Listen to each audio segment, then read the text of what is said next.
Yeah. It sends you to bed, you woke up, half of that candy went missing. Your mom and dad stayed up late and party on your dime, alright? That's how you paid rent in October as a child. I was so disappointed that nobody trick-or-treated at our house until I realized the sweet tooth person in me is like, guess what? I own a bowl full of top-tier candy. It's like I went trick-or-treating for myself. I brought my favorite candy. And I love my wife, my favorite person on the planet, all right? But she has a 9 to 5, 5 days a week. That means this grown-up child is unsupervised for at least 40 hours a week. And I know what I'm having for breakfast, all right? And I love it. Listen, for those of you that stay home and you have a partner that goes to a job, I don't care if you work from home or you're retired. If you have a partner that goes to work, for those of you that stay home, do you do what I do? Do you wake up when they wake up and act like you're going to be productive while they're still in the house? Yeah! I'm just telling a lie. Like, I know I'm taking a nap as soon as that door closes, but I'm just arbitrarily moving potted plants, so she's like, oh yeah, he's going to be super productive today, right?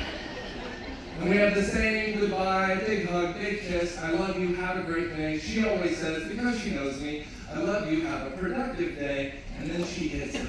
And that's when I can feel my sweet tooth addiction kicking in. I double deadbolt my front door.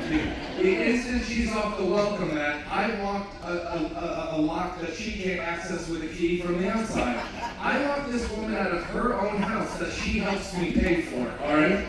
And then I don't just run and start eating candy. What if she forgot makeup? What if she forgot an umbrella? I keep my eye pinned to the peephole. A minimum of 6 minutes, really. Just to make sure that she's gone. And when I know it's just me and candy, I skip to the kitchen. There's no other way to describe my excitement. And I get a big glass of milk, and I plop down on the couch, I pull the bowl of candy shotgun, I'm hoping for a decent program, and I run across an American Pickers Marathon. Listen, I will learn about my country through trinkets all day, all right? And I'm just tearing and eating and letting the cellophane fall where it wants to. I have all day, 8 hours of unsupervised candy eating, and I can come up with a good lie to where all that candy went. Even if I get motivated and eat the entire bowl of candy, guess what? It's the day after Halloween. I can get the same candy at CVS, 65% off. All right? I covered all the corners and angles, man. And I'm just eating and having a great time and enjoying history. And then the scariest noise a man can hear in his entire life is his wife's car pulling into the driveway before it's scheduled to be there. Even if you're a perfect husband, you've done every chore on the list, knocked out all the tasks, something about that familiar whir of the engine to open and close the door. It's your favorite person, but don't you just instinctively jump to your feet, you know what I mean? They've never caught your man sitting down when you walk in. He's always up like a golden retriever that was left unattended, like, hey, how was your day? Here's a toy I just found, right?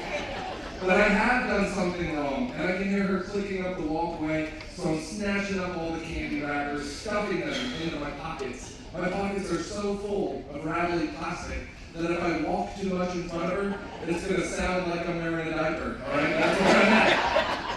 And I put the half bowl of candy back on the coffee table. I rush to the door and unlock it just in time. I greet her with a big hug, big kiss. How was your day? Tell me about it.